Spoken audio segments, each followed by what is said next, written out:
Hello, everybody, and welcome to this episode of the CADRE Animal Health Real Estate Channel. We're coming to you from the great city of Austin, Texas. I'm your host, Ron Evans. Today, I'm joined again by my friend and colleague, real estate expert extraordinaire, Joe Golden. Thank you, Ron. Hey, Thanks for Joe. having me. Thanks for being here. So, if you enjoy the content on our channel, please subscribe, give us a thumbs up. If you know somebody who might benefit, including yourself, from the services that we provide, there's contact information listed below. All of our content is provided by our family of commercial real estate companies: CADRE Construction, CADRE Animal Health Real Estate, Kudu Realty Partners, our brokerage company, and that's who Joe works for, Bluefin Design, our architecture firm, and Huffman Builders, our development brand. So, Joe, let's talk today about one of the first things we get called for, and that's site selection. Yes. And that's where you spend a lot of your time. Talk to us a little bit about the first steps. That conversation happens, almost always within the first 5 minutes of the first meeting. How big? Well, yeah. What do you want and how big? Yep. And the distance, if it's a existing practice, how far away from the existing practice? And why is that important? Well, it depends. A lot of bankers look at that. If it's beyond a certain radius, 3 miles, 4 miles, 5 miles, if it's beyond that, it becomes a startup. And rates fluctuate on startups versus existing business. So the loan criteria that a bank puts on one of our clients can be contingent upon that distance from their current facility, due to them keeping the clients. Okay. Their existing clients. That's the punchline. Yeah. Yeah, you move 5 miles down the road, the bank fears that they're going to lose some of their existing clientele. Yeah, exactly. Doesn't always work that way. If they're very established, and their clientele will travel to follow them. Yeah. But so walk us through the process. Let's say, and this applies whether you are a startup or maybe you're relocating. Say you're leasing in a strip center right now, Yeah. or you've just outgrown your facility, right? So walk us through those first steps and kind of the timeline of site selection. Yeah. Well, if they want a ground up facility or a lease space, if they are outgrown their facility in a lease space and they want to continue in the lease space, we'll go look for that. A ground up facility, we certainly want to find out how large they want to build, how far out away from the facility or the existing facility, how far we want to go. But just starting the process of sometimes as simple as getting in your truck or car and riding around and looking for places, doing search sites. And we do that a lot because while there's MLS in the residential market, commercial has there's really at least 3 primary competitors they're not competitors because now CoStar and LoopNet are owned by the same people, right? So there's CoStar, LoopNet, and Crexi. And I think there's a few others, kind of some niche players that we subscribe to, and we use those to search for properties. And you spend a lot of time in there finding those properties. As a subscriber, we get to see a lot that like even in LoopNet that the public doesn't get to see, right? But that doesn't even cover everything, does it? No, it does. There's a lot of stuff that's not even listed on there. Yeah. And a lot of stuff that's listed might be not available anymore. I use it more as a whittle down tool. But still, I think the best way to actually go find a piece of property is getting in the car or truck and riding around. Yeah. And going to look for it. And Joe, you're based in San Antonio, but you cover the Central Texas market, Houston, kind of everything in between here and there. Panhandle, East Texas as well. So. Right. Yeah. You're driving around your truck in Amarillo looking for sites. I've flown there and looked for sites before. Yeah. And it's interesting. So we build, a lot of human health, human medical facilities as well. And we are looking at a large surgery center out there. And it's interesting when you do get in your truck and start driving around and identifying sites, you begin to get the flavor of a market pretty quickly. Things that are the same in a lot of these markets and things that are different. Yeah. So you start to find some properties, You find one that's the right size. I know this will go into, I think, a conversation we're going to have in a follow-up episode, civil engineering. But what's that process like then of, okay, we think we've got a couple of sites that we like, right? Well, you've got it. There's some due diligence Yeah, involved there. you got to get it under contract as soon as you can, and get as long a feasibility as the seller will allow. which Some is which sometimes is tricky in today's market, right? yeah, 90 to 100 days is ideal, but sometimes it's only 60. Sometimes it's only 45. Yeah. You know, if it's somebody that has a lot of offers, doesn't want to keep it off the market too long. But it's very important to do your due diligence during that feasibility period, to find out really what you can put on that piece of property. Find out if it needs a detention pond, or find out if those trees that are on there, if they're removable, or they're heritage trees. If there's utilities available nearby, if it needs a decel lane from the street or road. A lot of different things that during that feasibility you can find out about that piece of property. Okay, so I don't want to give away too much because I want to have a lot more in-depth discussion about civil engineering. But that's where the civil engineer, a land planner or a civil engineer, I find a land planner, and just to kind of define a term here, a land planner is often a kind of a hybrid between a civil engineer and an architect. Yeah. They very often have a lot of the same skill sets that a civil engineer has. They're just not licensed as a civil engineer. Yeah. Right. That architect often brings the aesthetics to a project. In addition to all the technical drawings, they bring the aesthetic, the vision, the passion, the color schemes, and the palettes, and the outside of the building, what it's going to look like. So a land planner is certainly a good resource. I think of a land planner, and right, wrong, or indifferent, this is just kind of how I think of them on much bigger projects. Master plan projects, we have the domain here in Austin. Yeah. A huge team of land planners was certainly involved in that project.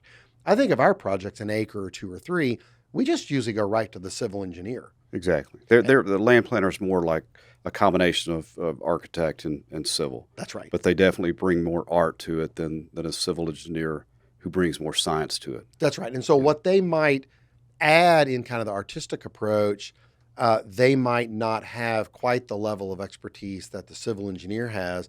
And let's talk about in that next episode some of those detailed items. But let's go back to site selection. That's being done during feasibility, right? Yes. Okay. And at a cost. Yes. Okay. Yeah. Sometimes at a significant. Well, it's the feasibility and expense of a civil engineer. I know that's we'll talk about that later, but it's probably the best money you'll ever spend. It is. Yeah. Because what's happening is, let's go through this scenario. You're driving out of Amarillo and you found a site for us, right?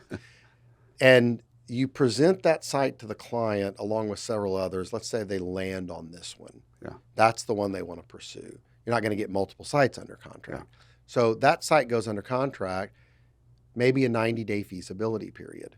Yeah. It's during that period of time, right, that the civil engineer is tasked with listening to and understanding the client's desire for the property and then vetting it.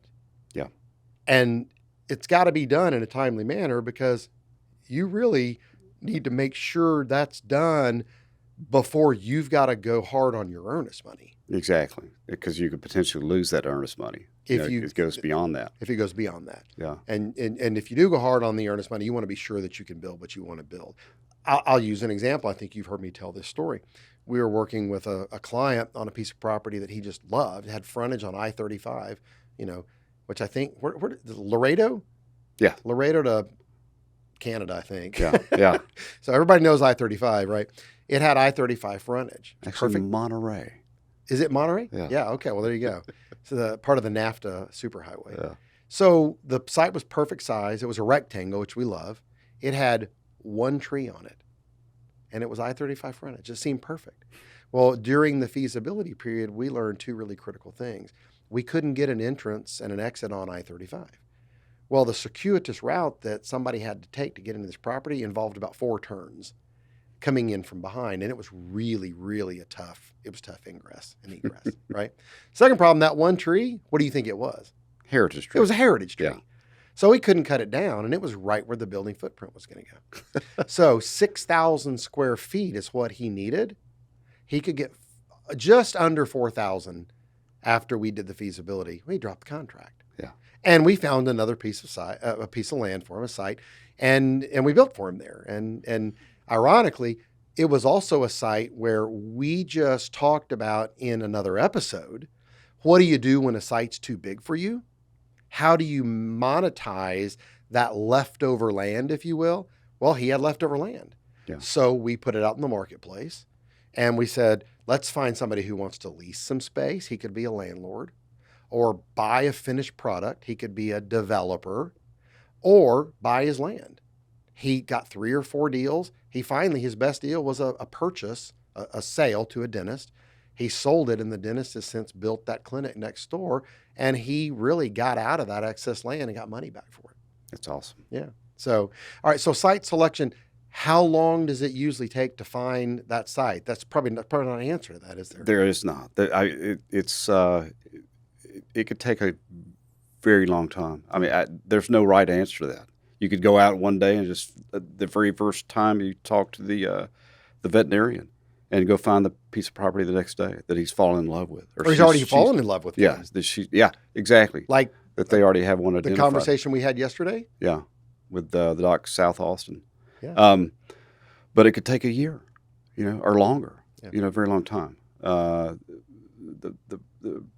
Also price of land has a lot to do with it as well. So, and we're in a really hot market right now. Yeah. And we're in a really hot marketplace right now. So finding available land can be tricky. We're going to be sitting here making a YouTube video in 2 or 3 or 4 years, maybe, knock on wood, right? And we're going to be saying, man, it's so easy to find land right now. The hard part is narrowing it down from the 30 sites you like. Yeah. That's just the fluctuations in the market. Yeah. That'd be a good and bad situation. Yeah, right. Yeah. There's always positives and negatives to the market conditions that we're in. Yeah. Right now, interest rates are going up and things are getting more expensive. Everybody loves the great economy. Yeah. Practices are thriving. So it's never going to be utopia, right? That's correct. Yeah. So getting back to the topic of site selection, we found that land. It's the one the doc wants. We move forward with it. We've done our feasibility. Everything's cool, ready to move forward. And that's when we do our real estate work for them. We get in there. The magic. The magic for them. We get in there and negotiate the deal for them, protect the client, make sure that we're looking out for the best interests of the client, doing our fiduciary duty for the client. So I'm going to put words in your mouth here a little bit. It sounds like you're saying the job of a commercial real estate broker is so much more than just finding a piece of property. Finding the piece of property is just one tiny, tiny bit of the overall process. Right. And it's even more complicated by the fact that we're going for developable land. Exactly. So it's not like you could say, well, we do this as a brokerage company. We're going to find you a building and help you buy it. Finding it is important, especially in a tight market. But then negotiating the terms of that purchase of that existing building it can be complicated, and you want to make sure you're protected. It's much more complicated when you're helping somebody lease space. Yeah. Because the terms of a lease, sometimes those leases are 40, 50, 60 pages long and have long-term ramifications. Most medical deals are 10-year leases. Oh, yeah. That's a lengthy one, but ideal. Yeah. A lot of docs and landlords. I've signed some recently that are 15. Okay. So it becomes far more convoluted, complicated, in requiring expertise when it's development land. Yeah. And so it's not just finding the land. It's now we've got to take them through that process of identifying the skeletons in the closet, helping them. And by the way, they say, well, I don't know any civil engineers. Well, we do that. Yeah, exactly. I don't know any architects. Well, we do that. We have an architecture company. We don't force our clients to use our architecture company. In fact, we did a deal in Houston, working on a deal in Houston. Yes. How many architects did we help them interview in addition to our company? 4 others, and they ended up. Our Bluefin Design put out their favorite design. Yeah. Not only their favorite design, but it was not half the cost, but probably 40-60% of the others. Yeah. That were out there. Yes. Services are really expensive right now. Yeah. Architecture is expensive. Civil engineering is expensive. Yeah. The price of everything has gone up. We won't even talk about the price of lumber. So, Well, it has come down. I know April is real high, but then plumbing's has gone up. yeah, it's like a Last seesaw. couple Something months, comes yeah. down, something goes up. Yeah. So we go through the process. You've identified the land. They've picked the site. We've got it under contract. We pass feasibility. Their money goes hard. We've then helped them through the closing. Uh-huh. And that very often means helping them through the banking. Yeah. We're going to refer and assist Right. in getting that loan. And again, once it gets closed, we're going to end up condoing the land for the owner, we'll go find the other tenants for them. That's You right. know, that's one more thing that we do. Which is on the something real we talked estate about side. in the other episode I Yeah. referenced. Okay, Yeah. great. All right. Well, thanks, Joe. Let's Thank you, wrap it Ron. up there, and we'll dive into the ever sexy topic of civil engineering the next time we talk. All right. Thank you. All right. Thanks for joining us again today. We really appreciate your attention. I hope this material has been educational for you. Again, look down below for our contact information.